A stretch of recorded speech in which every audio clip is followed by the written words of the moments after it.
Hi everybody, this is Lance from ThetaTraders.com. This video I'm going to go over the option Greek theta, the definition of it, what it means for option sellers and option buyers, and how you can take advantage of theta for taking in premium consistently and getting a consistent income. Let's get right to it. Theta measures the time decay in options. It represents how much an option's price will decrease per day as the expiration approaches. That's all else being equal. We assume that there's no change in the stock price, no change in the implied volatility, which we will go over in future videos. So make sure you like and subscribe if you haven't already.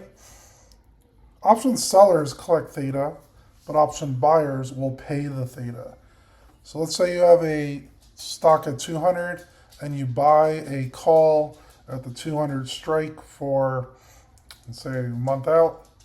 It's going to cost a little bit more than where the 200 is. And then as the stock doesn't move at all, the theta will start to decay and you're going to have to pay for that value that goes in the option. If it goes to zero, then that option will be worthless in that case, and then you would have lost all of the theta decay. You could think of theta as a rent buyers pay the sellers for holding an option. So if you sell an option, you're taking in that theta with option premium. The buyers will pay the theta in order to possibly get money and an increase in the stock price if it's a call. Now, if you're closer to expiration, there's a faster time decay. Initially, if you're, say, a month out, the first few days of theta decay is relatively smaller, but as you get to expiration, you're going to have a lot of theta decay just because it's going to expire and there's very little time left for the option to make a move that will dramatically change the stock price and the option price. If you're at the money options, they also have the highest theta. So if you want to be taking in a lot of theta decay, you'd want to sell an at the money option. With all else being equal, you'd be taking in a lot of option premium from the theta decay. If you're out of the money and very deep in the money options have much lower theta. However, you could still do pretty well with these if you look at the return on how much premium you're taking in divided by, say, the strike price times 100 if you're selling a cascade put, for instance. And when you're further out of the money, you have a good cushion in case you have some drops. Theta does accelerate in the last 30 days before expiration, and it really ramps up in the 0 DTEs up to like a few days before the 0 DTE. You can look at the theta in Thinkorswim. You can add a theta column right here. I did this one during the weekend, but you can see how it's a negative 0.13. In this case, it was at 645 for SPY. And you can see the bid ask at the 640 strike was around 7.85 for a few months out. The 0.13 means it's essentially going to go down $13 per day, all things else being equal. So if you sold that 640 option and SPY doesn't move at all, volatility doesn't move, it would be worth $13 more. If you bought that option, it's going to be $13 less because it's negative, and you'll be down $13, all else being equal. The relationship between theta and delta. Delta, again, is a sensitivity to the stock price. If a dollar move happens, it's going to be that much delta is the change in the premium. I did a previous video on this if you look in my YouTube channel.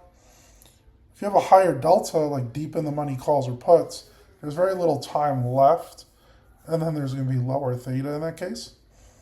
If you're a low delta, like very far out of the money, you also have a low delta because they're pretty cheap options.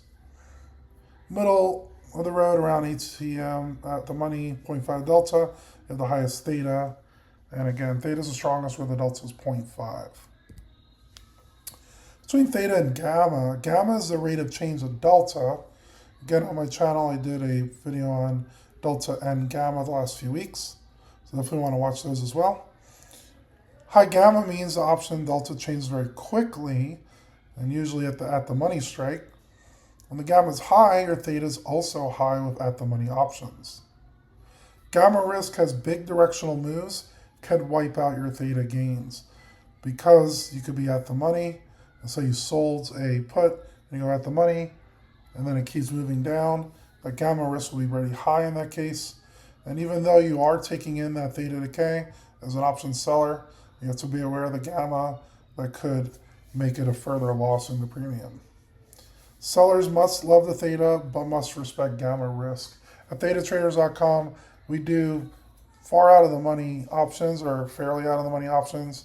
And when we get close to that strike price, we usually just stop out or close the trade because we don't want that gamma risk to make it a bigger loss. Credit spreads are defined risks, so you don't have as much gamma influence as like a cash secured put. Out of the money options that buy theta, buy further out for protection to make it a defined risk trade, and you profit from the time decay. Assume that the stock isn't moving much. Iron condors is another good way. You could sell a call and put credit spread around the price range. I'll do future videos on how to figure that out. You click theta from both sides, and it works very well in low volatility sideways markets. You don't want to jump in volatility. You can also do these with covered strangles, covered calls. Again, at ThetaTraders.com, I do all these strategies for Inner Circle members. You could sell out of the money options against your stock. And say you sell a covered call that's out of the money. If it goes up in price, you're still okay because you have those shares. You can also sell a cash secured or a naked put, and also take in premium from the theta decay. Theta, again, is the option seller's edge. Time decay works in your favor. Your maximum theta decay occurs near expiration and at the money options, 0.5 delta. But you can have a high gamma risk with the high theta. Ideally, you want to balance your risk with defined strategies like credit spreads, iron condors, covered positions, and so on. Example, you could sell like a 10-day out, put credit spread on SPY. Let's say you take in $1 or $100 in premium. The theta decay will reduce the value, assuming it doesn't move, and it profits if the price stays above your short strike. So you sell a put, buy a put below it, and you want to make sure it doesn't go to the sold put. And also manage your gamma risk with position sizing and stop out rules. So again, I want to remind you guys, I do have a premium membership. In the quarterly plan, we do a credit spread every day, taking advantage of that theta decay, being aware of our deltas and gammas. We also do, in the Inner Circle membership, you get covered calls, covered strangles, do some iron condors, not only in stocks, and commodities too. So also people that are in ThetaTraders.com got access to this video early, and you could ask me any questions if you have any more clarification or if you're confused about something. I'm always here to help, even though I'm teaching all day. I do these videos at night and help out with questions. So if you're interested, join at ThetaTraders.com. If you have any questions, leave a comment down below, and I'll see you guys on the next video.